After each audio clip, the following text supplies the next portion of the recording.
هذا وكرم الوزير الأول عبد الملك سلال التلاميذ الجزائريين المتفوقين في الأولمبياد العالمية للرياضيات التي احتضنتها تايلاندا من 8 إلى 16 من الشهر الجاري.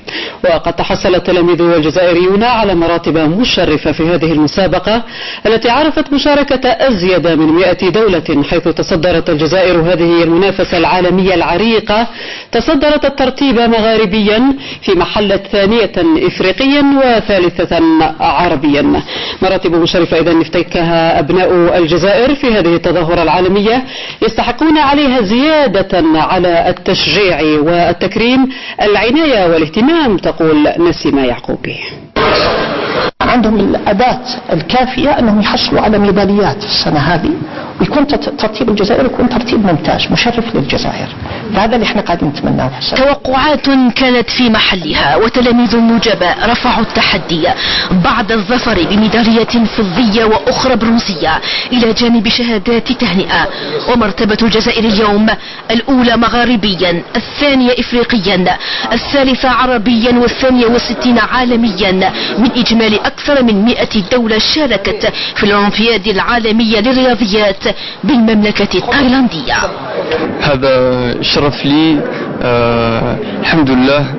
مثلت بلدي وحرصت على نتيجة مشرفة،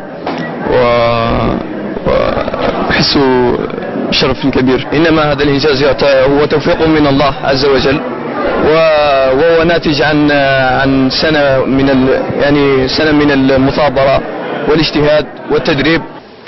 وفي ظرف قياسي كانت التحضيرات المكثفة والتي قادها الخبير الدولي مالك طالبي، محاولا إفراغ ما بجعبته من خبرة وتجربة لتلاميذه، وهو الذي كان في وقت ما خريج الأولمبياد العالمية.